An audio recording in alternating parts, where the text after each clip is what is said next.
जय राधा माधवा जय कुञ्ज बिहारी जय राधा माधवा जय कुञ्ज बिहारी जय गोपी जन वल्लभा गिरिवरधारी जय गोपी जन वल्लभा गिरिवरधारी यशोदनन्दन व्रज जनरञ्जन यशोदनन्दन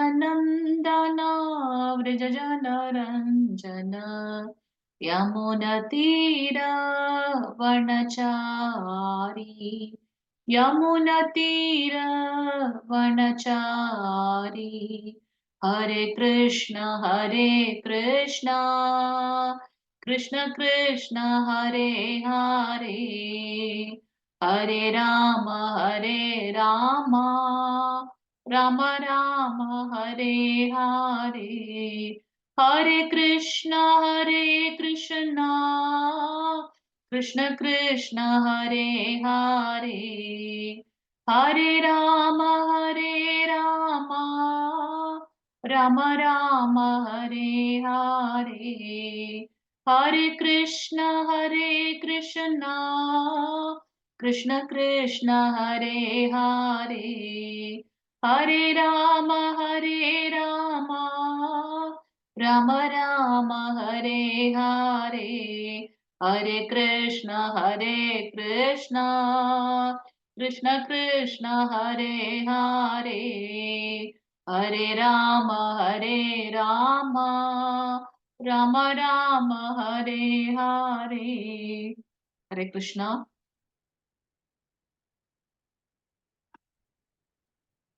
18 நாட்களில் பகவத்கீதை கிளாஸ்ல லெவல் 1 செஷன்ல இன்னைக்கு 3வது நாள் வந்திருக்கக்கூடிய அனைத்து பக்த கொடிகளையும் ஸ்ரீ ஸ்ரீ ராதா கோவிந்தா இஸ்கான் பெங்களூர் சார்பாக வருக வருக என்று வரவேற்கின்றோம். ஹரே கிருஷ்ணா. இன்னைக்கு நாம பார்க்கக்கூடிய அத்தியாயம் 3வது அத்தியாயம் கர்ம யோகம். யோகம்னா நம்ம பார்த்தோம். யோகம் என்றால் என்ன? யார் சொல்றீங்க? நம்ம ஃபர்ஸ்ட் கிளாஸ்லயே பார்த்தோம். யோகம்னா என்ன? யார் சொல்றீங்க? ஹரே கிருஷ்ணா.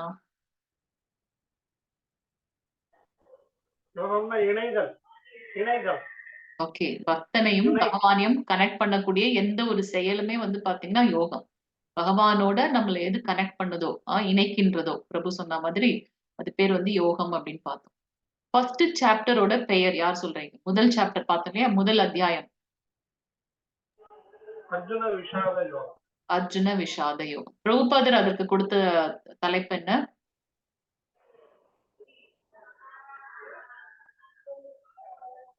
பிரபுபாதர் கொடுத்த தலைப்பு குருக்ஷேத்திரத்தில் படைகளை கவனித்தல்.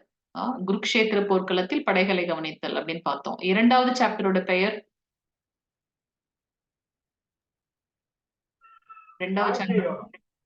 சாங்கிய யோகம். ஓகே, பிரபுபாதர் கொடுத்த தலைப்பு கீதையின் உட்பொருள் சுருக்கம். மொத்த இதோட வந்து பாத்தீங்கன்னா அந்த கிளிம்சஸ் இல்லைன்னா அந்த கன்க்ளூஷன் சம்மரி கம்ப்ளீட்டா கீதையோட அந்த உட்பொருள் சுருக்கம் நம்ம பார்த்தோம். இன்றைக்கு 3வது அத்தியாயம் அது கர்ம யோகம் அப்படின்னு நம்ம பார்க்கணும். கர்ம யோகம் இதற்கு வந்து பிரபுபாதர் அதே நேம் தான் கொடுத்திருக்காரு, கர்ம யோகம். கர்மம் என்றால் செயல் அப்படின்னு பாக்குறோம். நாம் செய்யக்கூடிய செயல்களின் மூலமாக எப்படி பகவானோட கனெக்ட் ஆகுறோம் அப்படின்றத நம்ம பார்க்க போறோம். கர்மயோகம். பிரபு இன்னைக்கு நீங்க உங்களோட அந்த குவிஸோட லாகின் ஐடி அதெல்லாம் இன்னைக்கு எக்ஸ்பிளைன் பண்ணுங்க பிரபு. இன்னைக்கு கொஞ்சம் தான் இருக்கு, நம்மளோட 43 எண்ட் ஆஃப் திஸ் கிளாஸ்ல பார்க்கலாம். ஏன்னா மேபி பக்தர்கள் வந்ததுக்கு அப்புறம் பார்த்துக்கலாம். செஷன்ஸ் நம்ம ஸ்டார்ட் பண்ணி. ஓகே. சோ இன்னைக்கு நமக்கு 43 ஸ்லோகங்கள் இருக்கு அப்படின்னு பார்க்கணும். நாம் செய்யக்கூடிய செயல்களின் மூலமாக எப்படி பகவானோட இணைக்கிறது அப்படின்றத நம்ம பார்க்கணும். யாராவது வாசிக்கிறீங்களா? பிரணதி. ஹரே கிருஷ்ணா. ஓம் நமோ. யாராவது வாசிக்கிறீங்களா? ஸ்கிரீன் தெரியுதா? தெரியுது மாதாஜி. ஓகே ஓகே, வாசிக்கிறீங்களா பிரபு? ஹரே கிருஷ்ண மாதாஜி.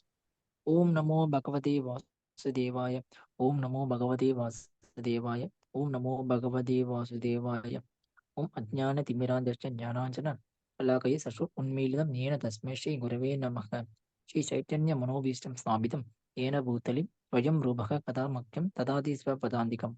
वन्दे अहं श्रीगुरोः श्रीयुतपदकमलं श्रीगुरून् वैष्णवंश श्रीरूपं साग्रजातं सहगण रघुनाथान्वितं तं सजीवं साद्वैतं सावधूतं परिजनसहितं कृष्णचैतन्यदेवं श्रीराधाकृष्णपादान् सहगण ललिता श्रीविशाखान्वितांश।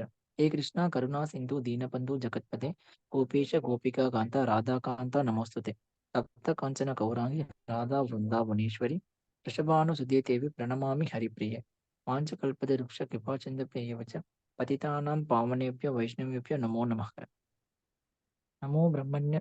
नमो महावदान्त्याय कृष्णप्रेमप्रदायते कृष्णाय कृष्णचैतन्यनाम्ने गौरद्विषे नमः। नमो ब्रह्मण्य देवाय गो ब्राह्मणहिताय च जगद्हिताय कृष्णाय गोविन्दाय नमो नमः। गुरवे गौरचन्दिराय राधिकाय तथालये कृष्णाय कृष्णभक्ताय तद्भक्ताय नमो नमः।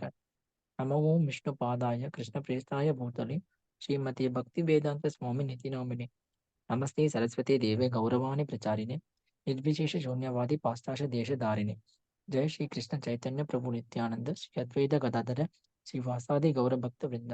हरे कृष्ण कृष्ण कृष्ण हरे राम राम हरे कृष्ण कृष्ण हरे राम राम हरे हरे कृष्ण कृष्ण हरे राम राम हरे कृष्ण माता। Hare Krishna Prabhuji. Thank you so much Prabhuji.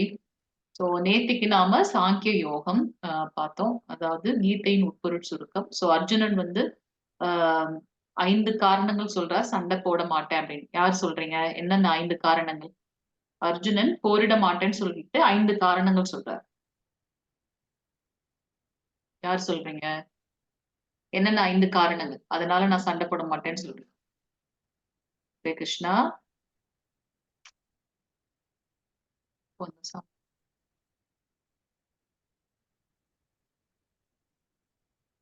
5 காரணங்கள் சொல்லி சண்டை போட மாட்டேன்னு சொல்றாரு. ராஜேஸ்வரி மாதாஜி, என்னென்ன 5 காரணங்கள் சொல்லி சண்டை போட மாட்டேன்னு சொல்றாரு அர்ஜுனன்? ஞாபகம் இருக்கா? ஆனந்தி மாதாஜி நேத்து பிரபு சொன்னாங்களே. இருமனம். மாதாஜி தான் சொன்னாங்க. ஓகே. இருமனம். ஓகே.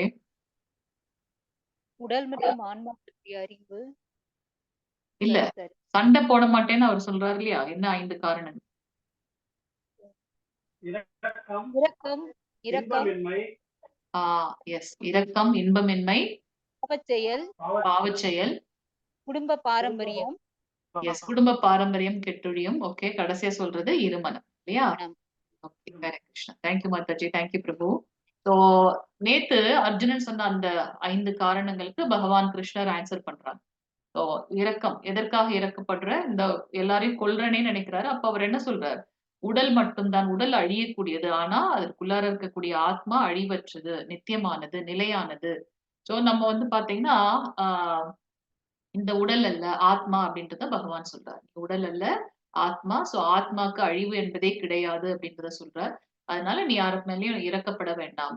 இன்பமின்மை, போர்க்களத்தில் ஒருவன் ஒரு போர் புரியக்கூடிய வீரன் தோல்வியை அடைந்தால் அவன் சொர்க்கலோகத்தை அடைவான். வெற்றி அடைந்தால் அவனுக்கு ராஜ்யம் கிடைக்கும். அதனால இன்பமின்மை என்ற பேச்சுக்கே இடம் இல்லை அப்படின்றாரு பகவான். பாவச்செயல், என்ன அது பாவச்செயல்? சோ என்னுடைய அந்த அக்கிரமக்காரர்களை கொல்றதன் மூலமாக நமக்கு தான் பாவம் வந்து சேரும் அப்படின்னு சொல்றாரு அர்ஜுனன். அதற்கு வந்து கிருஷ்ணர் என்ன சொல்றாரு? உன்னுடைய கடமையை செய்யணும் நீ. அதுல வந்து பாவம் வராது. ஏன்னா சத்திரியனோட கடமை மக்களை காப்பாற்றணும், தர்மத்தை நிலைநாட்டணும். அதனால நீ அதை செய்யணும். அதுல வந்து உனக்கு பாவம் இல்ல. குடும்ப பாரம்பரியம் கெட்டொழியும். சோ அந்த வர்ணா சங்கரம், அதர்மத்தை வந்து நம்ம ஒழிக்கணும். அதற்கு நீங்க ஒரு முன்மாதிரியாக இருக்கணும்னு சொல்ற. இருமனம். சோ அங்க வந்து பாத்தீங்கன்னா அர்ஜுனன் வந்து நம்ம போரிடணுமா வேண்டாமா அப்படின்னு ஒரு தீர்க்கமற்ற தன்மையில வந்து இருக்காரு அப்படின்றத வந்து பார்த்தோம். அதற்கு வந்து பகவான் என்ன சொல்றார்? பகவானுக்காக நாம் செய்கின்றோம். நம்முடைய கடமையை நாம் வந்து அப்படி செய்யணுமே தவிர்த்து நான் செய்யறேன்னு நினைச்சு செய்யக்கூடாது அப்படின்றத சொல்றார். அப்ப அர்ஜுனன் கேட்கிறார், அப்படி உறுதியான தெய்வீக தன்மையோட இருக்கக்கூடியவர்களுடைய அறிகுறிகள் எப்படி இருக்கும்? நீங்க சொல்றீங்க இல்லையா, இந்த கடமையை செய்ய மட்டும்தான் உனக்கு உரிமை இருக்குன்னு சொல்றீங்க. அப்படி வந்து பற்றற்று கடமை செய்யக்கூடியவர்களுடைய தன்மை எப்படி இருக்கும்? அவர்கள் எப்படி ஆஹ் நடப்பார்கள்? எப்படி வந்து அவர்களுடைய அறிகுறிகள் என்ன அப்படின்றதெல்லாம் கேட்கிறார். அதற்கு வந்து பகவான் சொல்றார், உறுதியோட ஸ்திரமாக பற்றற்று ஆசை இல்லாம இருப்பாங்க அவங்க அப்படின்றதெல்லாம் நம்ம பார்த்தோம் நேத்து. அது மட்டும் இல்லாம இந்த மெயினா இந்த அனாலஜி நம்ம பார்த்தோம்.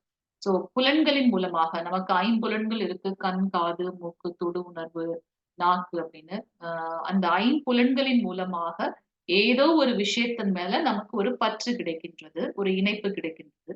அந்த இணைப்பு நாளாக நாளாக அதையே நாம திங்க் பண்றதுனால அது வந்து ஒரு காமமாக, பேராசையாக மாறுகின்றது. என்ன ஆனாலும் நான் அத அடைந்தே தீருவேன் அப்படின்னு ஒரு பேராசையாக மாறுகின்றது. அந்த பேராசை வந்து அதை அடைய முடியவில்லை என்றால், அதற்கு நமக்கு வந்து கோபம் வருகின்றது. அந்த கோபம் நம்மளை வந்து ஒரு மயக்க நிலைக்கு தள்ளிவிட்டு, நம்மளுடைய நினைவு குழம்புகின்றது. அதனால் நம்முடைய அறிவு இழக்கப்பட்டு நாம் வீழ்ச்சியை அடைகின்றோம் அப்படின்னு பார்த்தோம். அதுக்கு நம்ம அந்த அந்த எக்ஸாம்பிள் பார்த்தோம். அந்த கார் வாங்குனாரு. அவரோட குழந்தையே வந்து அதுல அப்பான்னு எழுதியிருக்கும். அது தெரியாம அவர் கோவத்துல கார் மேல இருந்த அந்த பற்று வந்து பார்த்தீங்கன்னா, தன்னுடைய குழந்தையவே வந்து அவ்ளோ பெருசா ஹார்ம் பண்றாரு அவரு. அதுவே அவருக்கு தெரியல. அந்த அளவுக்கு அவருடைய அறிவு இழக்கப்பட்டு அவர் வீழ்ச்சி அடைகின்றார் அப்படின்றத நம்ம பார்க்கிறோம். சோ இது நமக்குமே உகந்தது. எது மேலயும் வந்து நம்ம வந்து பார்த்தீங்கன்னா, அதீதமான பற்று இருக்கக்கூடாது அப்படின்றத வந்து நம்ம இங்க பார்க்கணும். அந்த பற்று தான் நமக்கு வந்து வீழ்ச்சிக்கு உண்டான இது. ஓகே. இன்னைக்கோட அத்தியாயம். இந்த 3வது அத்தியாயம் நம்ம பார்த்தோம் கர்ம யோகம். செயல்களை எப்படி செய்து அதன் மூலமாக பகவானிடத்தில் நாம் பற்றோட இருக்கிறது அப்படின்னு. சோ அவர் சொன்னார் இல்லையா, பற்றற்று உன்னுடைய கடமை செய்யணும். கடமை மட்டும் தான் செய்யணும் அப்படின்னுட்டு, அதோட பலன்களை எதிர்பார்க்க கூடாதுன்னு. அப்ப வந்து அர்ஜுனன் கேட்கிறார். அதாவது செயல்களை செய்வது சிறந்ததா? அல்லது செய்யாமல் இருப்பது? துரத்தல் வந்து சிறந்ததா? அப்படின்னு ஒரு கேள்வி கேட்கிறார். அதற்கு வந்து பகவான் சொல்றார். நிஷ்காம கர்ம யோகம் மிகவும் உயர்ந்தது ஞான யோகத்தை விட. ஞான யோகம் என்றால் என்ன? நம்ம பார்த்தோம். யோகம் என்பது பக்தனையும், பகவானையும் கனெக்ட் பண்றது அப்படின்னு பார்த்தோம். நம்மளுடைய கர்மங்கள், நம்மளுடைய செயல்களின் மூலமாக பகவானோட கனெக்ட் பண்றது கர்ம யோகம். ஞான யோகம், பகவான பத்தின ஞானத்தை வளர்த்துக் கொள்வதன் மூலமாக, அவரை பற்றின அந்த அறிவை வளர்த்துக் கொள்வதன் மூலமாக, நாம் வந்து பகவானோட கனெக்ட் ஆகுறோம் இல்லையா? அது வந்து ஞான யோகம். இப்ப நிஷ்காம கர்ம யோகம் அப்படின்னாக்கா, பற்றுதல் எதுவும் இன்றி, கடவுள் கிருஷ்ணர் எனக்கு இந்த வேலைய குடுத்திருக்கார், நான் இத பண்றேன். அதோட பலன் என்னன்னாலும் எனக்கு அதுல வந்து நாட்டம் இல்ல அப்படின்னு பகவானுக்காக நாம் செய்கின்றோம் இல்லையா? நான் வந்து அவருடைய கருவி. நான் ஒரு ஒரு இன்ஸ்ட்ருமெண்ட் மட்டும் தான். இத நான் செய்யல, நான் அனுபவிக்கல அப்படின்ற ஒரு பற்று இல்லாம நம்மளுடைய கடமை செய்வது நிஷ்காம கர்ம யோகம். கிருஷ்ணருக்காக நம்ம செய்றோம், கடவுளுக்காக செய்றோம்னு நெனச்சு. சோ அந்த யோகம் என்பது ஞான யோகத்தை விட உயர்ந்தது அப்படின்றத நம்ம பார்க்கிறோம். அடுத்து வந்து பார்த்தீங்கன்னா, இதெல்லாம் கிருஷ்ணர் வந்து அர்ஜுனனுக்கு சொல்றார். அது மட்டும் அல்லாம அவர் என்ன சொல்றார்? கர்ம காண்டம், கர்ம யோகம். கர்ம யோகம்னா என்ன? கர்ம காண்டம்னா என்ன? அப்படின்றத வந்து அவர் எக்ஸ்பிளைன் பண்றார். அது மட்டுமல்லாமல் அவர் என்ன சொல்றார்? ஒரு வழிகாட்டியாக, எடுத்துக்காட்டாக நம்ம வந்து வழி நடத்தணும். அந்த அ யார் அந்த லீடரா இருக்காங்களோ, அவங்களோட குவாலிட்டீஸ் இது அப்படின்னு. அப்ப அர்ஜுனன் வந்து கேட்கிறார். நான் ஒரு செயல செய்யக்கூடாதுன்னு நெனைச்சாலும், என்னையும் மீறி அந்த ஒரு செயல் நம்ம செய்றோம். அது நம்மள வீழ்ச்சி அடைகின்றது இல்லையா? அது எது வந்து ஒரு மிகப்பெரிய எதிரி அப்படின்றத வந்து கேட்கிறார். அதுக்காக கிருஷ்ணர் சொல்றாங்க, காமம், பேராசை என்பதுதான் நம்முடைய மிகப்பெரிய எதிரி அப்படின்றத சொல்றார். சோ இன்னைக்கு அத டீட்டெயிலா பார்க்கலாம். சோ இதுதான் வந்து இன்னையோட அத்தியாயத்தோட அது. ஓம் நமோ பகவதே வாசுதேவாய. ஓம் நமோ பகவதே வாசுதேவாய. ஓம் நமோ பகவதே வாசுதேவாய. ஓம் ஸ்ரீ கிருஷ்ண பரமாத்மனே நமः. அத த்ருதியோத்யாயः கர்மயோகः. ஃபர்ஸ்ட் ஸ்லோகம் யாராவது வாசிக்கிறீங்களா? ஹரே கிருஷ்ணா. ஹரே हरे கிருஷ்ணா. कृष्ण हरे ஹரே கிருஷ்ண பிரபுஜி. अर्जुन उवाच ध्यायसि चेत् कर्मणस्ते मता बुद्धि जनार्दन तत् किं कर्मणि घोरे मां योजयसि Keshava Hare Krishna Mataji Hare Krishna Prabhuji. Thank you Prabhuji. So இந்த 3 சாப்டர்ல ஃபர்ஸ்ட் ஸ்லோகம் அர்ஜுனன் கேட்கிறார். அர்ஜுனன் கூறினான், "ஜனார்தனனே, கேசவனே, பலநோக்கு செயல்களை விட புத்தி சிறந்தது என்றால், கோரமான இப்போரில் தாங்கள் என்னை பலவந்தமாக ஈடுபடுத்துவது ஏன்?" நம்ம இப்ப பார்க்கிறது வந்து லெவல் 1 கிளாஸ். இந்த லெவல் 1 கிளாஸ்ல பார்த்தீங்கன்னா, நம்ம ரொம்ப சூப்பர்ஃபிஷியலா ஏன்னா அந்த 1 ஹார்ல என்ன இருக்கு, இது என்ன சப்ஜெக்ட்ன்னு நம்ம தெரிஞ்சுக்கிறோம் ரொம்ப சூப்பர்ஃபிஷியலா. லெவல் 2ல வந்து பார்த்தீங்கன்னா, நம்ம ரொம்ப டீட்டெயிலா படிப்போம். நீங்க இந்த 18 நாள் முடிச்சதுக்கு அப்புறம் அதுக்கு நீங்க ரெஜிஸ்டர் பண்ணலாம். அதோட டீட்டெயில்ஸும் நம்ம இங்க குடுப்போம். சோ இதுல வந்து பார்த்தீங்கன்னா, ரொம்ப முக்கியமான ஸ்லோகங்கள் மட்டும் பார்த்துட்டு, அது அப்படின்னா இந்த இந்த ஒரு ஒரு சாப்டர்லயும் என்ன இருக்குன்றத மட்டும் நம்ம பார்த்துட்டு போறோம். சோ இங்க வந்து அர்ஜுனன் கேட்கிறார் கிருஷ்ணர் கிட்ட. இந்த பலநோக்கு செயல்கள். பலநோக்கு செயல்கள்னா என்னது? நான் இந்த வேலை செய்தா எனக்கு அதுல வந்து பலன் கிடைக்கும் அப்படின்னு அந்த பலனை எதிர்பார்த்து நாம் செய்யக்கூடிய செயல். அந்த செயலை விட புத்தி சிறந்தது அப்படின்றாரு. அதுதான் நம்மளுடைய செகண்ட் சாப்டரோட முடிவு. அப்ப புத்தி சிறந்ததுன்னா என்னது? ஞான யோகம். பகவான பத்தின ஞான யோகம். சோ அப்படி இருக்கும்போது, என்ன ஏன் இந்த மாரி போர்ல வந்து பலவந்தமாக ஈடுபடுத்துறீங்க கிருஷ்ணா? அப்படின்னு கேட்கிறார். ஏன்னா, நீங்க உன்னுடைய ஆன்மீக குரு கிட்ட, சாந்தீப முனி கிட்ட அவருடைய அ கலைகளை வந்து கற்றுக்கொண்டார் கிருஷ்ணர் இல்லையா? அவருடைய குரு. நீங்க உங்களுடைய குருவ எதிர்த்து சண்டை போடுவீங்களா? ஆனா நான் வந்து துரோணாச்சாரியார் என்னோட குருவ எதிர்த்து சண்டை போடணுமா? அப்படிலாம் நெறைய கேள்விகள் வரும் அவங்க 2 பேருக்குள்ள. சோ அப்ப வந்து கேட்கிறார். பலநோக்கு செயல்களை விட, அந்த கர்ம நிஷ்காம கர்ம யோகத்தை விட ஞான யோகம் சிறந்தது அ என்றால், ஐ மீன் அந்த கர்ம நாட் நிஷ்காம கர்ம யோகம். சோ இந்த எதையும் எதிர்பார்த்து செய்யறத விட புத்தி சிறந்ததுன்னா, எதற்காக என்ன இந்த போர்ல ஈடுபடுத்துறீங்க? அப்படின்றத வந்து சொல்றாரு. 2வது ஸ்லோகம். வாசிங்க பிரபுஜி, மாதாஜி. யார் வேணாலும் வாசிக்கலாம். வாசிங்க. ட்ரை பண்ணலாம் நீங்க. தவறு ஒண்ணும் இல்ல. பகவான் வந்து பாத்தீங்கன்னா, நம்மளுடைய அந்த அந்த அந்த இன்டென்ஷன தான் பாக்குறாரு. அதாவது ஒரு குழந்தைக்கு வந்து ஏதாவது உபாதை இருந்ததுன்னா, அந்த குழந்தை அழுதுதுன்னா, அம்மாக்கு தெரியும். ஓகே குழந்தை இந்த குழந்தை இதுல கஷ்டப்படுது. அதுக்காக குழந்தை அழுதுன்னு. சோ நம்ம தவறாக வார்த்தைகள உச்சரித்தாலும் பரவால்ல. ஆனா பகவான் வந்து நம்மளுடைய அந்த இன்டென்ஷன் தான் பாக்குறாரு. கண்டிப்பா எல்லாரும் அதுல வந்து ஒரு பார்ட் எடுத்துக்கணும். வாசிங்க. ஹரே கிருஷ்ணா. மாதாஜி பிரபுஜி. யாமிஸ்ரேனவ மத்தஜி நான் ரீட் பண்ணிட்டா? வாசிங்க மாதாஜி. ஹரே கிருஷ்ணா ப்ளீஸ். व्यामिश्रेणव वाक्येन बुद्धिं मोह मोहयसीव मे ततेकं वत निश्चित्य येन श्रेया हमाप्नुयाम्. ஹரே கிருஷ்ணா மாதாஜி. சூப்பரா வாசிட்டீங்க மாதாஜி. ஹரி போல். நல்லா हरे வாசிட்டீங்க. कृष्ण. ஹரே கிருஷ்ணா. சோ, இப்ப வந்து கேட்கிறார். 2 வழியும் ஒரே மாதிரி சொல்ற கிருஷ்ணா. நான் ரொம்ப கன்ஃப்யூஸ் பண்றேன் நீ. ஆ உன்னுடைய அறிவுரையால எனக்கு 2மே ஒரே மாதிரியாக இருக்கு. என்னோட புத்தி பேதலிக்கின்றது. எனக்கு எது கரெக்ட்டானது, நன்மையானது என்பதை முடிவாக கூறு கிருஷ்ணா அப்படின்னு. இந்த மாதிரியான தன்மைக்கு எப்ப நம்ம வருவோம்? கம்ப்ளீட்டா பகவான் இடத்தில் சரணடைஞ்சுட்டோம். எனக்கு ரொம்ப 2த்தையும் ஒரே மாரி இருக்க மாரி இருக்கு. எனக்கு சரியானது எதுன்றத நன்மை பயக்கக்கூடியது எது என்பதை கூறுவாயாக, முடிவாக. சோ ஒரு சரணடைந்த சீடன்றதுனால பகவான் கிருஷ்ணர் இந்த ஞானத்த குடுக்குறார் அப்படின்றத நம்ம பார்க்கலாம். ஒரு பக்கம் செயல வந்து செய்யணும்ன்றீங்க. ஒரு பக்கம் செயல செய்யாம இருக்கிறதுன்றீங்க. ஸோ 2மே வந்து ஒரே மாதிரி இருக்கு. அதனால எனக்கு சரியானவற்றை சொல்லு அப்படின்னு சொல்லிட்டு கேட்கிறேன். ஆக்சுவலா இங்க வந்து பார்த்தீங்கன்னா, அ ஹனுமன் வந்து பக்தனாகவே இருந்தாலுமே அந்த அந்த நகரத்தையே வந்து பார்த்துட்டீங்கன்னா, தீயிலால எரிச்சுட்டாரு. அது வந்து பார்த்தீங்கன்னா, எதற்காக அப்படி பண்ணார்? ஏன்னா அ அவருடைய பகவான பத்தி தவறாக பேசினதுனால, பக்தனுக்கு கோபம் சில சமயங்களில் வரணும் அப்படின்றத வந்து நம்ம இங்க பார்க்கிறோம். ஆனா அது வந்து முறையானதாக இருக்க வேண்டும். இங்க பார்த்தீங்கன்னா, இந்த பிக்சர் பார்த்தீங்கன்னா, இந்த 5 குதிரைகள் வந்து இருக்கு. அ ஆ வேற என்னென்ன தெரியுது? யார் சொல்றீங்க? வேற என்னென்ன தெரியுது? இது பார்த்த உடனே என்ன தெரியுது? என்ன தோணுது? ஹரே கிருஷ்ணா. நான் மொனாட்டனஸா பேசிட்டே இருக்க மாரி இருக்கு 2 நாளா. ஹரே கிருஷ்ணா. 5 குதிரைகள் இருக்கு. எஸ் பிரபுஜி. அது வந்து ஐம்புலன்கள், மெய், ஓகே. வாய், கண், மூக்கு, செவி. ஓகே. அத வந்து மனம்ங்கிறது அந்த கடிவாளம். கடிவாளம். ஓகே. இந்த மனம் வந்து புலன்களை விட மனம் உயர்ந்தது. ஓகே. மனத்தை வந்து அந்த கடிவாளத்தை வந்து அறிவு வந்து கண்ட்ரோல் பண்ணுது. எஸ் பிரபு. அதனால அறிவு வந்து மனத்தை ம். நம்ம வந்து அறிவால மனமாக ஐம்புலன்களை கண்ட்ரோல் பண்ணா எஸ் நம்ம பிரபு. நான்கிற ஆத்மா தான் அந்த பயணி. அது வந்து ஒரு நல்ல வாழ்க்கை வாழ முடியும். ஹரே கிருஷ்ணா அந்த பிரபு. வாழ்க்கை தேங்க் அந்த யூ சோ ரோடு மச். தான் வந்து பாதை. ஹரி போல், ஹரி போல். ரொம்ப அழகா சொல்லிட்டீங்க. எஸ் பிரபு. இங்க வந்து பார்த்தீங்கன்னா, ஐம்புலன்கள். கண், காது, மூக்கு, கை, வாய், நாக்கு. அதுதான் வாயில சொல்லிட்டோம். இந்த ஐம்புலன்கள் மூலமாக ஏன்னா நேத்தியோட சாப்டர் அப்படியே நம்ம லிங்க் பண்ணி போனோம். நேத்து பார்த்தோம். இந்த புலன்கள் மூலமாக நமக்கு ஏதாவது ஒரு மெசேஜ் வருது.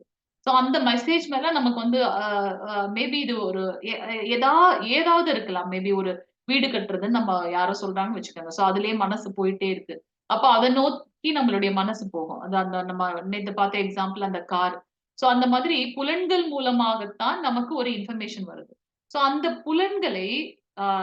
புலன்களை வந்து பார்த்தீங்கன்னா, எதால கனெக்ட் ஆயிருக்கு அப்படின்னாக்கா, இந்த மனம். இது வந்து பார்த்தீங்கன்னா, ஒரு ரதம்னு நெனச்சுக்கலாம். இந்த ரதத்துல உட்கார்ந்து வரக்கூடிய அந்த பயணி யாரு அப்படின்னு பார்த்தீங்கன்னா, நம்மளுடைய அந்த ஆத்மா. நமக்கு உள்ளார இருக்கக்கூடிய ஆத்மா. சோ அத அத எடுத்து செல்ற அந்த வண்டிய ஓட்டுறவர் வந்து பார்த்தீங்கன்னா, பிரபு சொன்ன மாரி அந்த புத்தி. நமக்கு வந்து பார்த்தீங்கன்னா, இந்த ஐம்புலன்களை காட்டிலும் உயர்ந்தது மனம். அ அந்த மனதை காட்டிலும் உயர்ந்தது அந்த புத்தி, நுண்ணறிவு அப்படின்னு நம்ம சொல்றோம்.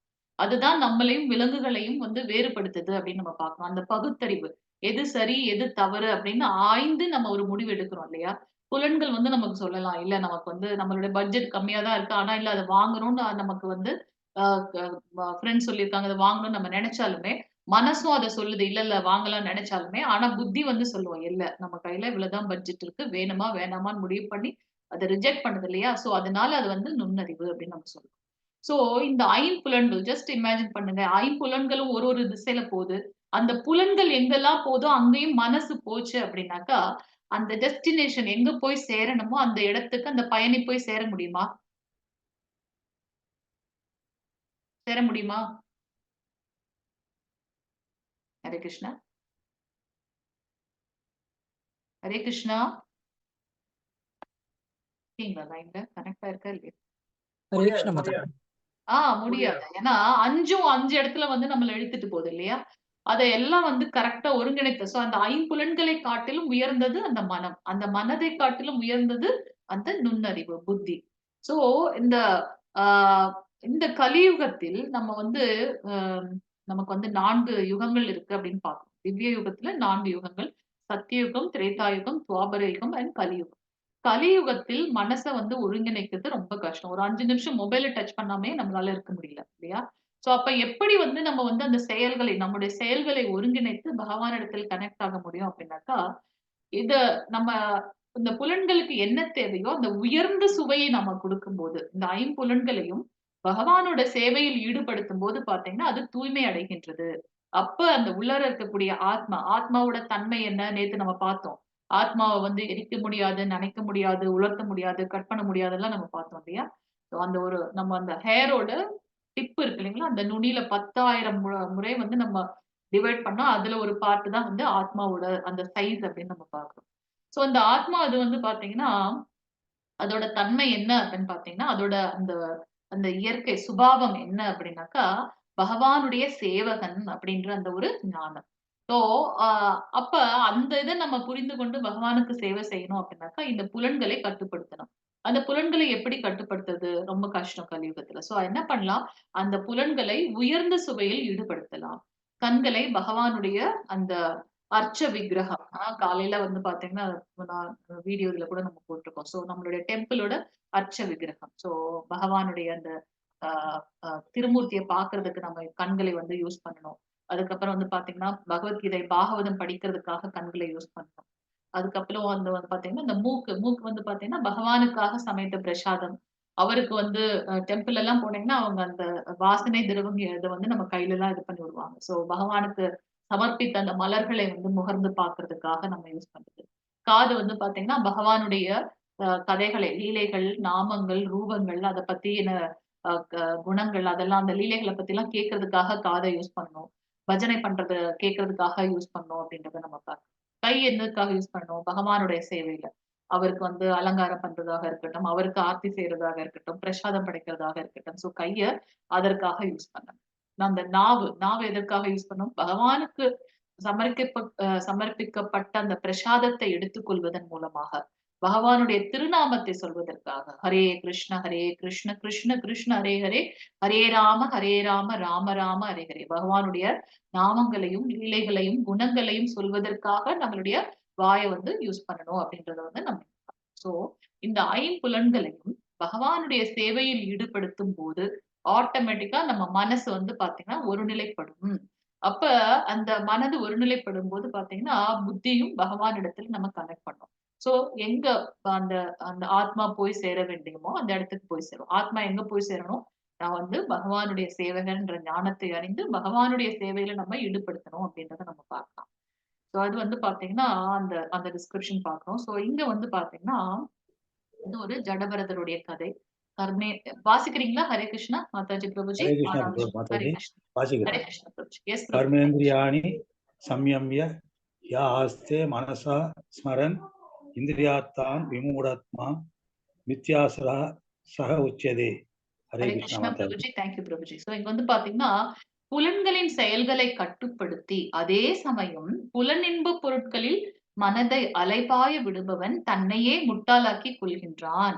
அவன் போலி மனிதன் என்று அழைக்கப்படுகின்றான். இங்க வந்து பாத்தீங்கன்னா நம்மளுடைய ஐம்புலன்களை நான் கட்டுப்படுத்துறேன் அப்படின்னு சொல்லிட்டு நம்ம அதை கட்டுப்படுத்துற மாதிரி படுத்தி இருந்தாலும் அது வந்து பாத்தீங்கன்னா புலன்களோட அந்த மனதை வந்து அலைபாயறதுனால நம்ம வந்து நான் வந்து தியானத்தில் இருக்கேன் நம்மள முட்டாளாக்கி கொள்கின்றோம். நிறைய போலி சாமியார்கள்லாம் வராங்க இல்லையா? சோ அதெல்லாம் வந்து பாத்தீங்கன்னா அவங்க வந்து ஒரு பொய்யான வாழ்க்கையை வாழ்கின்றார். சோ அது வந்து தவறான ஒன்று அப்படின்னு நம்ம பார்க்கணும். இங்க வந்து ஜடபரதர் பாத்தீங்கன்னா அந்த நம்ம பார்க்கிறோம் 4 ஆசிரமம் பார்க்கிறோம். ஃபர்ஸ்ட் வந்து பிரம்மச்சரியம். ஒரு மனிதனோட வாழ்நாள்ல முதல் 25% ஆஃப் த லைஃப் ஸ்பேன வந்து அவங்க பிரம்மச்சரியத்தை கடைபிடிப்பார்கள். அடுத்த 25% வந்து பாத்தீங்கன்னா கிரகஸ்தர்களாக இருப்பார்கள். இல்லறத்தவர்களாக இருப்பார்கள். 3வது இருக்கக்கூடிய அந்த லைஃப் ஸ்பேன் 25% அது பாத்தீங்கன்னா, அது வந்து பாத்தீங்கன்னா, அவங்க வந்து வானப்பிரஸ்தம் பண்ணுவாங்க. கடைசியா வந்து சந்நியாசம். ஸோ அவங்களுடைய கடமைகள் எல்லாம் முடிச்சதுக்கு அப்புறம், அந்த அரசன் என்ன பண்றாரு, அவருடைய அ அ அரசாங்கத்தை தன்னுடைய மகனுக்கு கொடுத்துட்டு, நான் வந்து இந்த மாதிரி அ ஆத்ம ஞானத்தை எடுத்துக்கொள்வதற்காக பகவானிடத்தில் தியானம் செய்றதுக்காக நான் காட்டுக்கு போறேன்னு சொல்லிட்டு வராரு இந்த முனிவர்.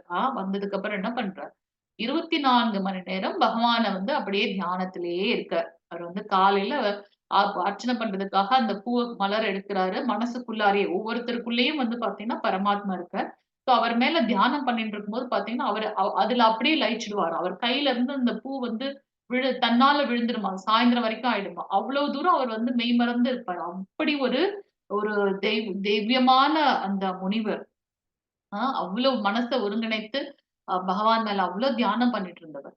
ஒரு நாள் என்ன ஆகுது, அவரு அதே மாரி வந்து யக்ஞம் பண்ணி தியானம் பண்ணிட்டு இருக்கும்போது பார்த்தீங்கன்னா, ஒரு நதிக்கரையில தான் அவங்களுடைய குடில் எல்லாம் அமைந்திருக்கும் இல்லையா? சோ அந்த புனிதமான இடம்ன்றதுனால. அப்ப அங்க வந்து பார்த்தீங்கன்னா, ஒரு நிறை மாத மான் வந்து என்ன ஆகுது, ஒரு அ ஒரு மிருகம் புலியோ, சிங்கமோ தொரத்திட்டு வருது. அப்ப அந்த மான் வந்து அதுகிட்ட இருந்து தப்பிக்கிறதுக்காக ட்ரை பண்ணும்போது, அந்த அந்த நதிய வந்து தாண்டும்போது பார்த்தீங்கன்னா, அந்த குட்டி அதுக்குள்ளேயே விழுந்தது. எப்படியோ அந்த அந்த தாய்மான் வந்து இறந்து போகுது. அந்த குட்டி மான் வந்து பார்த்தீங்கன்னா, தண்ணீல விழுந்தது. பக்தன் வந்து ரொம்ப இரக்கமானவன் இல்லையா? சோ அவர் என்ன பண்றார், போய் அந்த மான வந்து காப்பாத்தி கொண்டு வரார். கொண்டு வந்துட்டு அந்த மான வந்து அ அத அத பராமரிக்க ஆரம்பிச்சுட்டார். எப்பொழுதும் பகவானுடைய அந்த பரமாத்மா ரூபத்துல லயித்திருந்தவர், கொஞ்சம் கொஞ்சமாக அவரோட மனசு என்ன ஆகுது அப்படின்னாக்கா, அந்த மான் மேலேயே லயிக்க ஆரம்பிச்சுருச்சு. அச்சோ! மானுக்கு சாப்பாடு வைக்கணும். மான் எங்க போச்சுன்னு தெரியலையே. அது அது வேற ஏதாவது மிருகம் வந்துருச்சா என்னன்னு தெரியலையே. என்ன பண்ணுதுன்ட்டு எப்ப பார்த்தாலும் இப்ப என்ன ஆச்சு, பக்தி மார்க்கம் போய் அவர் என்ன பண்றார், கம்ப்ளீட்டா வந்து அந்த மானோட தாட்லயே இருக்கார். அவருக்கும் அந்த கடைசி நேரம் வருது. அப்படி கடைசி நேரம் வரும்போது பார்த்தீங்கன்னா, அவருடைய மனசு வந்து பார்த்தீங்கன்னா, அந்த மானையே நினைச்சிட்டு இருந்ததுனால, அவருடைய அடுத்த பிறவி மானாகவே பிறக்கின்றார். நம்ம இந்த கதைய வந்து பின்னாடி பார்க்க போறோம். இந்த கான்டெக்ஸ்ட்ல என்ன அப்டின்னாக்கா, நம்ம வந்து மனச கட்டுப்படுத்துறோம்னு நெனச்சு, அவர் எவ்வளோ பெரிய இதுன்னு நம்ம பார்த்தோம் இல்லையா? அப்படி ஒரு ஸ்திரமாக, உறுதியாக இருந்தவர், அவராலே வந்து பார்த்தீங்கன்னா, அந்த புலன்களோட ஈர்ப்பால மனதை வந்து கட்டுப்படுத்த முடியல அப்படின்னு நம்ம பார்க்கிறோம். ஸோ இந்த மாதிரி கலியுகத்துல இது முடியவே முடியாது. இது வந்து சத்தியுகத்திலே இப்படி இருக்கு அப்படின்னாக்கா, கலியுகத்துல வந்து நம்ம என்ன சொல்ற முடியும்?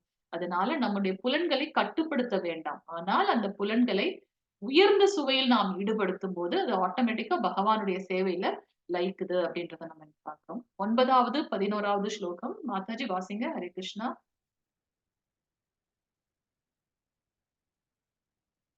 ஹரே கிருஷ்ணா. மாதாஜி பிரபுஜி வாசிங்க. ஹரே கிருஷ்ணா. यज्ञार्थात् कर्मणो अन्यत्र लोको अयं कर्म न तदर्थं कर्म कौन्तेय मुक्तसङ्ग समाचर. ஓகே. 11வது ஸ்லோகம் வாசிங்க மாதாஜி. தேவான் देवान् पावयतानेन ते देवा पावयन्तु व परस्परं पावयन्तः श्रेय परम वाप्य यत. ஹரே கிருஷ்ண மாதாஜி. தேங்க்யூ மாதாஜி. ஸோ விஷ்ணுவிற்கு அர்ப்பணிக்கப்படும் செயல்கள் நிறைவேற்றப்படலாம். மற்ற செயல்கள் இந்த பௌதீக உலகத்தோடு பந்தப்படுத்துபவை. ஏன் இதை கிருஷ்ணர் சொல்றாரு? ஏன்னா அர்ஜுனன் கேட்கிறாரு இல்லையா, நான் செயல்களை செய்யணுமா இல்ல செயல்களை துறக்கணுமான்னு கேட்கிறார். அதற்கு வந்து பகவான் சொல்றார், விஷ்ணுவிற்காக அர்ப்பணிக்கப்படக்கூடிய செயல்கள், ஈவன் நம்ம யக்ஞம் பண்ணும்போதும் கடைசியா வந்து பாத்தீங்கன்னா அதோட பலன்களை விஷ்ணுக்கு தான் வந்து நம்ம வந்து அர்ப்பணம் பண்றோம். அப்படி அவருக்காக செய்யப்படக்கூடிய செயல்களை வந்து நம்ம செய்யலாம். ஆனால் மற்ற செயல்கள் வந்து பாத்தீங்கன்னா, நான் செய்கின்றேன், நான் அனுபவிக்கின்றேன் எப்ப நாம நினைக்கிறோமோ, அது நம்மளை இந்த பௌதீக உலகத்தோடு பந்தப்படுத்தி விடும் அப்படின்றத வந்து கிருஷ்ணர் இங்க சொல்றார். அப்ப அதனால என்ன, இப்போ பந்தப்பட்டா என்ன அப்படின்னாக்கா, திருப்பி நம்ம வந்து ஃபார் எக்ஸாம்பிள் இப்ப நம்ம யாராவது ஒருத்தருக்கு வந்து ஏதாவது ஒரு உதவி பண்றோம்னு வச்சுக்கோங்க. சோ அந்த நாம இப்ப வந்து அந்த உதவிய பண்ணோம். சோ அத திருப்பி எடுக்கிறதுக்காக அடுத்த பிறவி, சோ நம்ம யாருக்கு உதவி செய்தோமோ அவர்கள் வந்து இப்ப நமக்கு உதவி செய்ற மாரி இருக்கும். நம்ம அந்த உதவிய வாங்குற இடத்துல இருப்போம். ஏன்னா, அந்த இப்படிதான் நம்மளுடைய அந்த கர்ம பலன்ல வந்து நம்ம பந்தப்படுகின்றோம் அப்படின்றத நம்ம பார்க்கலாம். சோ எனவே குந்தியின் மகனே, உனக்கு விதிக்கப்பட்ட கடமைகளை அவரது திருப்திக்காக செய். யாருக்காக? விஷ்ணுவோட திருப்திக்காக செய். இவ்விதமாக நீ எப்போதும் பந்தத்திலிருந்து விடுபட்டு வாழ்வாய். நான் பண்றது வந்து பகவானுக்காக பண்றேன் அப்படின்னு நம்ம நினைச்சு பண்ணும்போது பாத்தீங்கன்னா, அந்த செயல்ல நாம வந்து பட மாட்டோம். நான் செய்றேன்னு நினைக்கல, அவருக்காக செய்றேன்னு நினைக்கும்போது அதுல நம்ம பந்தப்படலாம். யாகங்களால் மகிழ்ச்சி அடையும் தேவர்கள் உங்களையும் மகிழ்விப்பர். ஏன்னா நம்ம அந்த ஆஹ் யக்ஞங்கள்லாம் செய்யும்போது அதுல வந்து எல்லா தேவர்களும் மகிழ்ச்சி அடைவார்கள். அப்படி அவர்கள் மகிழ்வதன் மூலமாக நமக்கு வந்து மழை கிடைக்கும். அதன் மூலமாக தானியங்கள் கிடைக்கும். அதன் மூலமாக இந்த மனித சமுதாயம் வந்து உய்வு பெறும் அப்படின்னு நம்ம பார்க்கலாம். சோ அவர்கள் மகிழ்விப்பார்கள். மனிதர்களுக்கும் தேவர்களுக்கும் இடையேயான இத்தகைய ஒத்துழைப்பினால் அனைவரும் உயர்ந்த நலமுடன் வாழலாம் அப்படின்றத வந்து கிருஷ்ணர் இங்க சொல்றார். சோ இங்க வந்து பாத்தீங்கன்னா, கிருஷ்ணர் 3 விதமான மக்கள சொல்றார். ஒண்ணு வந்து பௌதீக வாழ்க்கையில் பந்தப்படுத்தக்கூடியது, கர்ம காண்டம், கர்ம யோகம். சோ இந்த இந்த 3 டைப் ஆஃப் மக்களோட செயல்கள், அவங்களுடைய எண்ணங்கள் எப்படி இருக்கும் அப்படின்றத நம்ம பார்க்கணும். இந்த பௌதீக வாழ்க்கை, அதாவது நான் செய்கின்றேன், நான் அனுபவிக்கிறேன். நம்ம எப்ப இந்த இந்த மெட்டீரியல் லைஃப்ல வந்து ரொம்ப பற்றோட இருக்குமோ, அதனால நமக்கு என்ன ஆகுது அப்படின்னாக்கா, அந்த செயலின் மூலமாக எனக்கு பாவம், புண்ணியம் 2 விஷயங்கள் கிடைக்கும். நம்ம வந்து நெறைய சேரிட்டபிள் திங்ஸ் நம்ம பண்றோம்னு அதுக்கேத்த மாதிரி புண்ணியம் கிடைக்கும். அந்த புண்ணியத்திற்கு ஏற்றது மாரி எவ்வளவு நம்ம பண்ணியிருக்கோமோ, அதுக்கேத்த மாதிரி நம்ம சொர்க்கலோகம். நமக்கு மேல 7 லோகங்கள் இருக்கு அப்படின்னு நம்ம பார்க்கிறோம். சோ மத்தியில வந்து பூலோகம், அது கீழ வந்து 7 லோகங்கள் இருக்குன்னு நம்ம பார்க்கிறோம். 14 லோகங்கள் மொத்தத்துல. அப்போ அந்த பலன்கள், புண்ணிய பலன்களுக்கு ஏற்றாற் போல நான் மேலுலகம் செல்வேன். பாவம் கிடைத்தது அப்படின்னாக்கா, நான் கீழுலகம் செல்றோம் அப்படின்னு பார்க்கிறோம். இது பௌதீக வாழ்க்கையில இருக்கும். கர்ம காண்டம். கர்ம காண்டத்துல இருக்கவங்க என்ன அப்படின்னாக்கா, சாஸ்திரத்துல என்ன சொல்லப்பட்டிருக்கோ, அதை அப்படியே ஃபாலோ பண்றவங்க வந்து கர்மீஸ், கர்ம காண்டத்துல இருக்கக்கூடியவர்கள் அப்படின்னு நம்ம பார்க்கிறோம். சோ அதன் மூலமாக அவங்களுக்கு பாவம் கிடைக்கலாம், இல்ல பாவம் இல்லாமலும் போகலாம். கர்ம யோகம். கர்ம யோகம்ன்றது என்ன? நான் பண்ணல. சாஸ்திரத்துல சொன்னதே பண்ணல.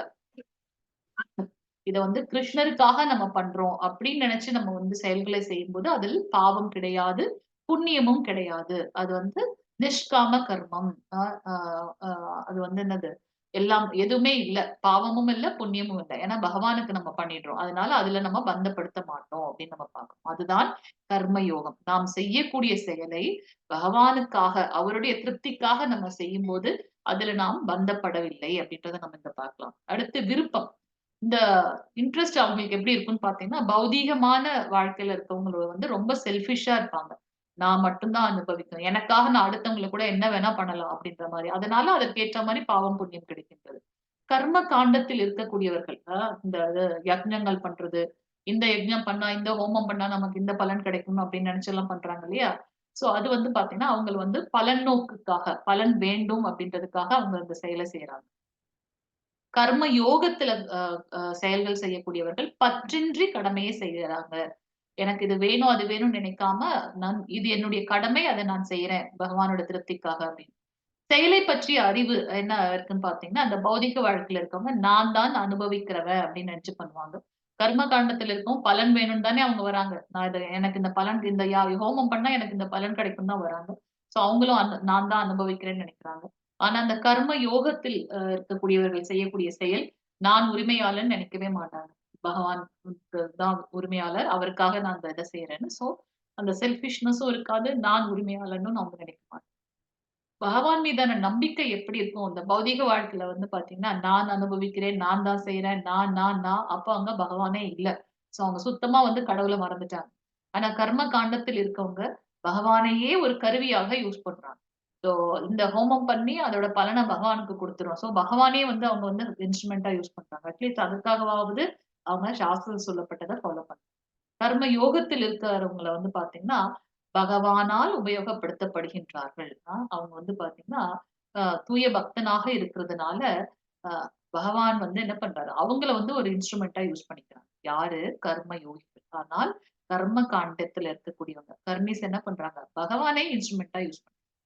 இவர்கள் அடையக்கூடிய பலன்கள் எப்படி இருக்கும்? பாவம், புண்ணியம் 2த்துலயும் இருக்கு இல்லையா? அந்த செயல்களின் காரணமாக எய்தர் மேலுலகமோ அல்லது கீழுலகமோ நம்ம போறோம். சுவர்க்கம், நரகத்துக்கு போறோம்.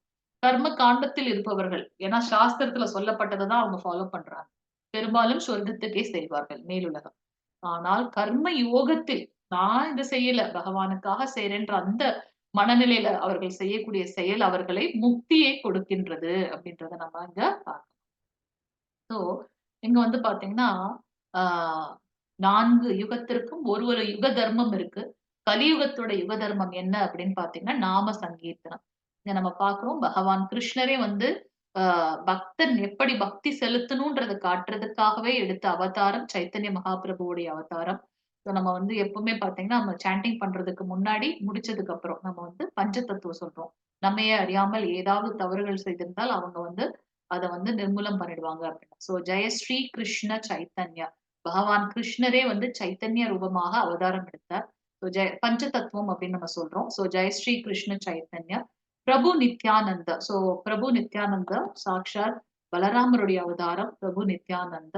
ஸ்ரீ அத்வைதர் அவர்தான் வந்து பாத்தீங்கன்னா பகவான் இந்த அவதாரம் பண்ணணும்னு அவரு ரொம்ப கண்டினியூஸா வந்து சாலக்கிராமத்துக்கு வந்து கங்கை நதிய வந்து கங்கை நீரை வந்து அபிஷேகம் பண்ணி அவர் அவதாரம் பண்ணணும்னு அவர் வந்து வேண்டி விரும்பி கேட்டுக்கொண்டார். சோ ஸ்ரீ அத்வைதர், கதாதரர், அதுக்கப்புறம் ஸ்ரீவாசாதி கௌர பக்த விருந்த அனைத்து பக்தர்களுக்கும் வந்து பாத்தீங்கன்னா நம்மளுடைய நமஸ்காரத்தை சொல்றோம்னு சொல்லிட்டு எப்பொழுது நம்ம வந்து ஹரே கிருஷ்ணா மகாமந்திரம் சொல்வதற்கு முன்பாக இந்த பஞ்சதத்துவ மந்திரத்தை சொல்லிவிட்டு ஹரே கிருஷ்ணா கிருஷ்ண கிருஷ்ண ஹரே ஹரே ஹரே ராம ராம ராம ஹரே ஹரே அப்படின்ற இந்த புனித நாமத்தை சொல்கின்றோம்.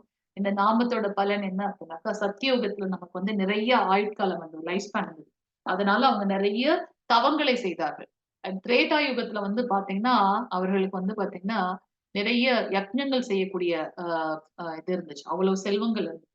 துவாபர யுகத்துல வந்து கோவில் வழிபாடுகள் நிறைய செய்தார்கள். ஒரு யுகத்திற்கும் ஒரு யுக தர்மம். ஆனால் கலியுகத்துல வந்து இதெல்லாம் பாசிபிள் கிடையாது. இது நம்மள வந்து உய்வு பரப்பக்கூடிய ஒரே ஒரு விஷயம் பகவானுடைய நாம சங்கீர்த்தனம். ஸோ அத வந்து நம்ம பண்ணணும் அப்படின்றத நம்ம இங்க பார்க்கலாம். ஸோ அதனாலதான் நம்ம 108 டைம்ஸ் 10 மினிட்ஸ்க்கு முன்னாடி ஜாயின் பண்ணீங்கன்னா நம்ம ஹரே கிருஷ்ண மகாமந்திரம் சொல்லலாம் நம்ம பார்க்கிறோம். 13வது ஸ்லோகம் வாசிங்க மாதாஜி பிரபுஜி. எங்க இருக்கு ஸ்லோகம்? யக்ஞ சிஷ்டாஷினா சந்து. हरे कृष्ण माताजी। हरे कृष्ण यज्ञशिष्टाश्न सन्ध्यो उच्यन्ते सर्व किल्पिषै पुञ्जते तेत्वगं पापा ये அசஞ்ஞாத்ம காரணாத். ஹரே கிருஷ்ண மாதாஜி. ஹரே கிருஷ்ண பிரபுஜி. தேங்க்யூ பிரபுஜி. சோ யாகத்தில் அர்ப்பணிக்கப்பட்ட உணவை உண்பதால் பகவானின் பக்தர்கள் எல்லா விதமான பாவங்களிலிருந்தும் விடுபடுகின்றார்கள். தங்களது சுய புலனின்பத்திற்காக உணவு தயாரிப்பவர்கள் பாவத்தையே உண்கிறார்கள். இட்லி பாவம், சட்னி பாவம், சாம்பார் பாவம். நம்ம வந்து பாத்தீங்கன்னா, ஏன்னா இது வந்து பகவானிடத்துல இருந்து கிடைக்கப்பட்டதுன்னு பார்க்கிறோம். சோ அதை அந்த நன்றி உணர்வோடு அவருக்கு வந்து அந்த பிரசாதத்தை அவருக்கு வந்து அர்ப்பணித்து விட்டு அந்த பிரசாதத்தை நாம் எடுத்துக்கொள்வதன் மூலமாக நாம் தூய்மை அடைகின்றோம் அப்படின்றத நம்ம இங்க பார்க்கலாம். எதற்காக வந்து நம்ம வந்து நம்ம பார்த்தோம் அந்த நாக்கு வந்து பாத்தீங்கன்னா பகவானுக்கு அர்ப்பணிக்கப்பட்ட அந்த பிரசாதத்தை எடுப்பதன் மூலமாக நம்மையே நாம வந்து தூய்மைப்படுத்திக்கிட்டோம். அவருக்கு வந்து அவர் என்ன பசியில இருக்காரா? இல்ல நம்ம கொடுக்கிற பிரசாதத்தாலதான் அவருக்கு வந்து இதாக போதா? இல்ல. இது வந்து நம்மள தூய்மைப்படுத்தக்கூடிய ஒரு ப்ராசஸ் அப்படின்றத நம்ம பார்க்கிறோம். இதெல்லாம் ஏன் வந்து கிருஷ்ணர் இங்க சொல்றாருனாக்கா, அர்ஜுனன் கேட்டார் இல்லையா? செயல்களை துரத்தல். எப்படி துரத்தல்? துரத்தல்னா எல்லாத்தையும் விட்டுட்டு போறது கிடையாது. அதன் மேல பற்று இல்லாம இருக்கிறது தான் வந்து செயல்களை அந்த அந்த துறவோட செய்யணும் அப்படின்றத நம்ம பார்க்கலாம். 14வது ஸ்லோகம் மாதாஜி பிரபுஜி வாசிங்க. ஹரே கிருஷ்ணா. ஆனந்தி மாதாஜி ஃபர்ஸ்ட் ஜாயின் பண்ணீங்க, நீங்க வாசிக்கிறீங்களா? ஹரே கிருஷ்ணா. ஹரே கிருஷ்ணா. अन्नाद् भवन्ति भूतानि पर्जन्यादन् न सम्भव यज्ञात् भवति प्रजन्ये யக்ஞ கர்ம சமுத்பவ. மழையால் தோற்றுவிக்கப்படும் தானியங்களால் எல்லா ஜீவன்களின் உடல்களும் வாழ்கின்றன. யாகத்தால் மழையும் விதிக்கப்பட்ட கடமைகளால் யாகமும் உண்டாக்கப்படுகின்றன. நம்ம இங்க பார்த்தோம். சோ நம்ம அந்த யக்ஞங்கள் செய்யும் போது எல்லா தேவர்களையும் நாம் மகிழ்விக்கின்றோம். அதன் மூலமாக நமக்கு மழை கிடைக்கின்றது. அதனால வந்து பாத்தீங்கன்னா அதுதான் அந்த யாக சக்கரம் இல்லையா. நம்ம பகவான் கிருஷ்ணரிடத்திலிருந்து சாஸ்திரத்தை நம்ம பிரம்மதேவன் மூலமாக வேதங்கள்ல கொடுக்கப்பட்டிருக்கு. சோ அந்த வேதத்தில் இருக்கக்கூடிய ஒவ்வொருத்தருடைய கடமைகளையும் செய்து யக்ஞங்களை செய்யும் போது எல்லா தேவர்களும் வந்து மழையொழிக்கப்படுகின்றார்கள். அதன் மூலமாக நமக்கு மழை கிடைக்கின்றது. அதனால் நமக்கு வந்து தானியங்கள் விளைவிக்கப்படுகின்றன. அந்த தானியத்தின் மூலமாக சமைத்த பிரசாதத்தை பகவானுக்கு மீண்டும் அர்ப்பணித்து விட்டு அதை நம்ம சாப்பிடும்போது ஈவன் நம்ம வந்து வெஜிடேரியனாகவே இருந்தாலுமே கூட அதுலயும் வந்து பாத்தீங்கன்னா அந்த அந்த அந்த பழங்கள் அந்த தானியங்களை வந்து நம்ம வந்து எடுத்துதான் சாப்பிடுறோம். சோ அதுலயும் வந்து நமக்கு வந்து அந்த சின்ஃபுல் இது இருக்கு, இந்த கர்மிக் ரியாக்ஷன் இருக்கு. சோ அதனால அதை பகவானுக்கு சமர்ப்பித்துட்டு நம்ம சாப்பிடும்போது நம்ம தூய்மை அடைகின்றோம். நம்ம வந்து கர்ம பலன்கள்ல வந்து கட்டுப்படலை அப்படின்றத நமக்கு பார்க்கலாம். 21வது ஸ்லோகம் மாதாஜி பிரபுஜி வாசிக்கிறீங்களா? ஹரே கிருஷ்ணா. हरे कृष्ण माताजी. ஹரே கிருஷ்ணா பிரபுஜி. यत् यत् आशरति श्रेष्ठस् तत् तत् एवेतरो जन स यत् प्रमाणं गुरुते लोकस्तत् अनुवर्तते. हरे कृष्ण माताजी. ஹரே கிருஷ்ண பிரபுஜி. பெரிய மனிதன் எத்தகைய செயல்களை செய்கின்றானோ அதையே பொதுமக்களும் பின்பற்றுகின்றனர். தன் செயல்களால் எந்த தரத்தை அவன் உண்மை எடுத்து அமைத்து காட்டுகின்றானோ அதையே உலகம் முழுவதும் பின்பற்றுகின்றது. அதனால எப்பவுமே வந்து நீ வந்து முன்மாதிரியாக இருக்க வேண்டும். சத்திரியனோட கடமையை நீ வந்து செய்யணும். எல்லா இதுலயும் வந்து பாத்தீங்கன்னா அர்ஜுனன் கேள்வி கேட்பார், அவர் பதில் சொல்வார். அதெல்லாம் சொல்லிட்டே இருக்கும் போதும் அந்த மெயின் பாயிண்ட்டை இன்சிஸ்ட் பண்ணிட்டே இருப்பார். அதனால நீ போரிடணும், நான் போரிட மாட்டேன்னு அமர்ந்து விட்டார் இல்லையா அர்ஜுனன். சோ அத வந்து கிருஷ்ணர் வந்து பாத்தீங்கன்னா டைரக்டாவோ இன்டைரக்டாவோ சொல்லிட்டே இருப்பார். சோ நீங்க வந்து பாத்தீங்கன்னா பக்தர்கள் வந்து முன்மாதிரியாக இருக்கணும். சோ நீ வந்து உன்னுடைய போரிடக்கூடிய கடமையை செய்யணும் பாக்குறோம். 27வது ஸ்லோகம் பிரபுஜி மாதாஜி. प्रकृते क्रियमाणानि गुणैः कर्माणि सर्वशः अहङ्कार विमूढात्मा कर्ताहमिति மன்யதே.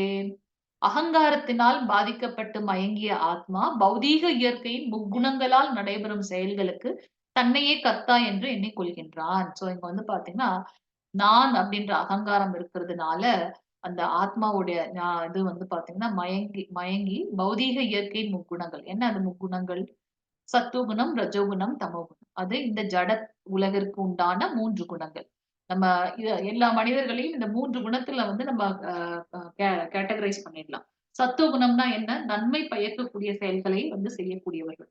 எப்பொழுதும் வந்து மற்றவர்களுக்கு நன்மை பயக்கக்கூடிய செயல்களை செய்பவர்கள். சாஸ்திரங்களை படிப்பாங்க, வேதங்களை படிப்பாங்க. நம்ம எதற்காக இங்க வந்திருக்கோம், என்ன செய்தால் பகவானிடத்தில் திருப்பி போவோம், அந்த ஞானத்தை அடுத்தவர்களுக்கு சொல்றது அது சத்துவகுணம். ரஜோகுணம் என்பது வந்து பாத்தீங்கன்னா எதுலயும் ஒரு சாட்டிஸ்ஃபை ஆகாம அடுத்த டார்கெட் என்ன, அடுத்த டார்கெட் என்ன. சோ பௌதீகமாக ரொம்ப மூழ்கி இருப்பவர்கள். தமோகுணம் என்பது என்னன்னு பாத்தீங்கன்னா அவங்களுக்கே ஒரு ஒரு ஒரு மாதிரியான உலகத்தை கொண்டு வந்து அறிவு இழந்து ஒரு மாதிரியான மயக்க நிலையில இருக்கவங்க வந்து தமோகுணம் அப்படின்றத நம்ம பார்க்கலாம். சோ இந்த 3 குணங்களும் வந்து இந்த ஜட இயற்கையோட பண்பு. சோ நம்ம அந்த ஆத்மா ஒவ்வொருத்தருக்குள்ளார இருக்கக்கூடிய அந்த ஆத்மா அகங்காரத்தினால இந்த 3 குணங்களால என்ன பண்ணுது அப்படின்னாக்கா நான் தான் இந்த செயலை செய்கின்றேன் அப்படின்னு நினைக்கிறதுனால அது வந்து கஷ்டப்படுது அப்படின்னு வந்து கிருஷ்ணன்.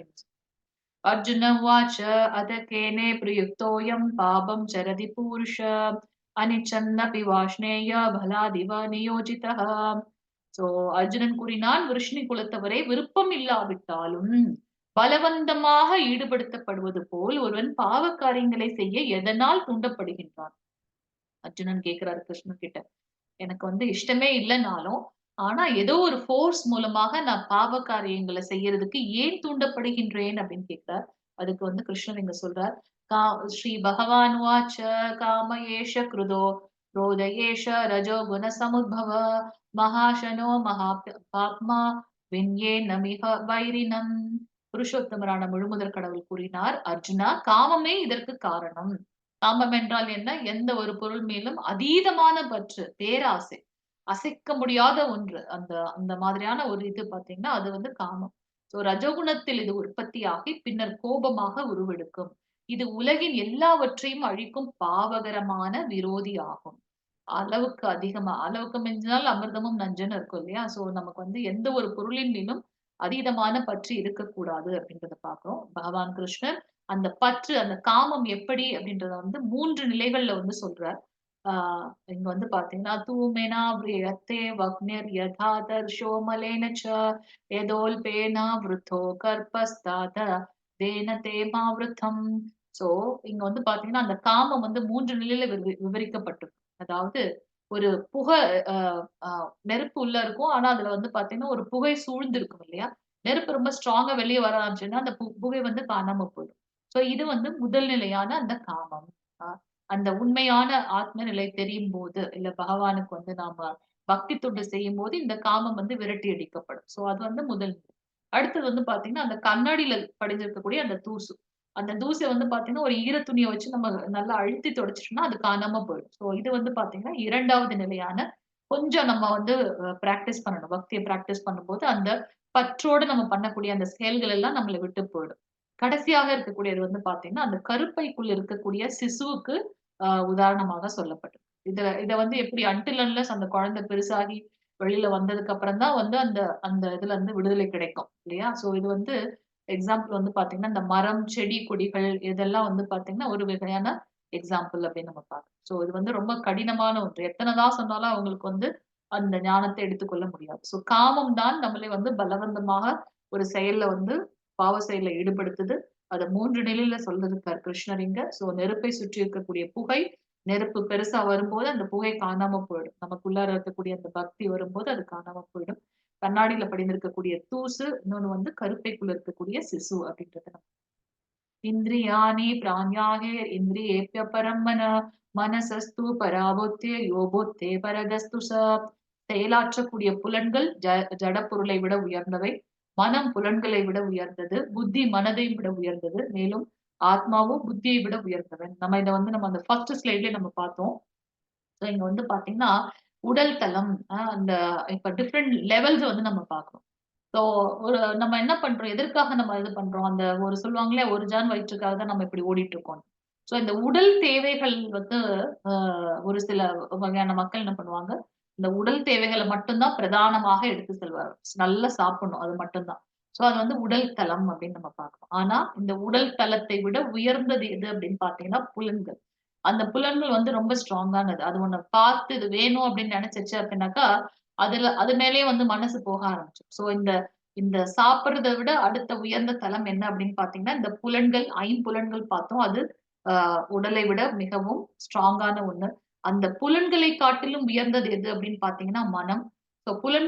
ஒரு இடத்துக்கு நம்மள கூட்டிட்டு போனாலும் மனசு இல்ல அப்படின்னு வந்து கட்டுப்படுத்தி ஒரு கட்டுக்கோப்போட இருந்துச்சு அப்படின்னாக்கா, ஆ புலன்களை விட உயர்ந்தது மனஸ்தலம். அந்த மனதை காட்டிலும் உயர்ந்தது எது அப்படின்னு பார்த்தீங்கன்னா, அறிவு, நுண்ணறிவு அப்படின்னு நம்ம பார்க்கிறோம். நம்ம அந்த எக்ஸாம்பிள்ஸ் பார்த்தோம். அந்த அந்த சேரியட் பார்த்தோம். அதைக் காட்டிலும் உயர்ந்தது எது? அந்த அறிவைக் காட்டிலும் உயர்ந்தது எது அப்படின்னு பார்த்தீங்கன்னா, ஆன்மீக தலம். சோ இந்த இந்த மாதிரியான அ லெவல்ஸ் இருக்கு. சோ இத யூஸ் பண்ணி நம்ம வந்து செயல்களை பகவானுக்காக செய்யணும் அப்படின்றத பார்த்தோம். ஏவம் புத்தே பரம் புத்வா சம்தப்யாத்மானமாத்மனா ஜஷீர்ஷிற்றும் மகாபாகோ காமரூபம் துராசதம். இவ்வாறாக ஜடப்புலன்கள், மனம், புத்தி ஆகியவற்றை விட உயர்ந்தவனாக தன்னை உணர்ந்து, யாரு? ஆத்மா. நான் இதெல்லாம் காட்டிலும் உயர்ந்தவன் என்பதை உணர்ந்து, பலம் பொருந்திய புயங்களை உடைய அர்ஜுனா, தெளிவான ஆன்மீக புத்தியினால், நீ வந்து இந்த ஞானத்தை தெரிஞ்சுக்கணும். அந்த ஆன்மா வந்து ரொம்ப உயர்ந்தது அப்படின்றத புரிஞ்சுக்கணும். அதனால இந்த ஆன்மீக புத்தி என்ன? கிருஷ்ணருக்காக கடமைகளை செய்கின்றோம். கடவுளுக்காக செய்றோம்ன்ற அந்த ஞானத்தோட மனதை உறுதிப்படுத்தி, காமம் எனப்படும் திருப்திப்படுத்த முடியாத எதிரி அர்ஜுனன் கேட்டார் இல்லையா? அந்த பலவந்தமாக நான் ஈடுபடுத்துறதுக்கு என்ன காரணம்னாக்கா, மிகப்பெரிய எதிரி இந்த காமம். சோ அந்த காமத்தை வந்து வெல்ல முடியும். எப்படி வெல்ல முடியும்? ஆன்மீக புத்தியை கொண்டு தெளிவாக நம்ம வந்து உறுதியோடு இருக்கும்போது அத வெல்ல முடியும். ஆன்மீக பலத்தினால் வெற்றி கொள்ள வேண்டும் அப்படின்றத வந்து கிருஷ்ணர் இங்க சொல்றார். ஓம் தத் சத் ஸ்ரீ இதி ஸ்ரீ பகவத்கீதாசு உபனிஷத்சு பிரம்ம வித்யாயாம் யோகசாஸ்திரே ஸ்ரீ கிருஷ்ணார்ஜுன சம்வாதே கர்மயோகோ நாம திருதியோத்யாயः. ஹரே கிருஷ்ணா. சோ இன்னைக்கு நம்ம பாத்தீங்கன்னா அர்ஜுனன் 2 கேள்விகளை கேட்கிறார். செயலே செய்யாம இருக்கிறது சிறந்ததா அல்லது செயலை செய்யறது சிறந்ததான்னு. அதற்கு வந்து கிருஷ்ணர் சொல்றார், நிஷ்காம கர்ம யோகம் ஞான யோகத்தை விட சிறந்தது. அதாவது பற்று இல்லாமல் உன்னுடைய கடமையை செய்யறது. செயலை துரத்துறதுன்னா என்னுடைய கடமைகள் எல்லாம் விட்டுட்டு ஓடி போறது கிடையாது. ஆனா நான் என்னுடைய கடமையை செய்தாலும் அதில் பற்று இல்லாமல் இருக்கிறது. அதுதான் வந்து துரத்தல், செயல்களை துரத்தல். அந்த நிஷ்காம கர்ம யோகம் பற்றற்று என்னுடைய செயல்களை பகவானுக்காக செய்யறது நிஷ்காம கர்ம யோகம். புத்தி ஞானத்தை, அதாவது பகவானை பத்தின ஞானத்தை விட, அந்த ஞான யோகத்தை விட உயர்ந்தது. ஏன்னா எனக்கு பற்றற்று செயலை செய்யணும்ன்றது ஞானம் இருக்கு. ஆனா அதை நான் செயல்படுத்துறேன் இல்லையா, அது வந்து பாத்தீங்கன்னா உயர்ந்தது. அது வந்து ஞான யோகத்தை விட உயர்ந்தது. அதற்கப்புறம் ஒரு 3 வகையான மக்களை நம்ம பார்த்தோம். பௌதிகவாதிகள் எப்படி இருப்பார்கள், கர்மீஸ் எப்படி இருப்பாங்க, கர்ம யோகால செயல்கள் செய்யக்கூடியவர்கள் எப்படி இருப்பாங்க அப்படின்னு பார்த்தோம். அதுக்கப்புறம் கிருஷ்ணர் சொல்றார், நீங்க வந்து ஒரு எடுத்துக்காட்டாக இருக்க வேண்டும். அர்ஜுன் திருப்பி கேட்கிறார், நான் பலவந்தமாக என்னுடைய ஒரு சின்ஃபுல் ஆக்டிவிட்டிஸ் பண்றதுக்கு ஏன் ஃபோர்ஸ் பண்ணப்படுறேன் அப்படின்னாக்கா, இது பிகாஸ் அந்த கர்மா காமம் தான் வந்து மிகப்பெரிய எதிரி. ஆனால் அந்த காமத்தை, அந்த பெரிய எதிரியையும் வெல்ல முடியும். எப்படி? கிருஷ்ண பக்தியில் நம்முடைய செயல்களை செய்யும் போது நாம் அதை வெல்ல முடியும் அப்படின்னு சொல்லி முடிச்சிருக்கார். நாளைக்கு நம்ம வந்து இதோட இது என்ன பார்க்கலாம். वाञ्छकल्पतरुभ्यश्च कृपा सिन्धुभ्येव च पतितानां पावनेभ्यो वैष्णवेभ्यो नमो नमः। अनंत कोटि वैष्णव वृंद की जय। नामाचार्य श्रील हरिदास ठाकुर की जय। जगतगुरु श्रील प्रभुपाद की जय। नित्य गौरव प्रेमानंदे हरि हरि हरे कृष्ण हरे कृष्णा। माताजी प्रभुजी ஏதாவது டவுட்ஸ் இருக்குங்களா என்னையோட செஷன்ல? ஹரே கிருஷ்ணா.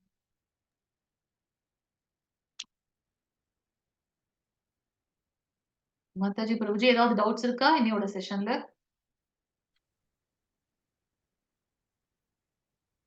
பிரபு எக்ஸ்பிளைன் பண்றீங்களா? இவங்க மாதாஜி எக்ஸ்பிளைன் பண்ணிடுறேன் மாதாஜி. பண்ணிடுங்க பிரபு, பண்ணிடுங்க. ஹரே கிருஷ்ணா. ஹரே கிருஷ்ண டிவோட்டீஸ்.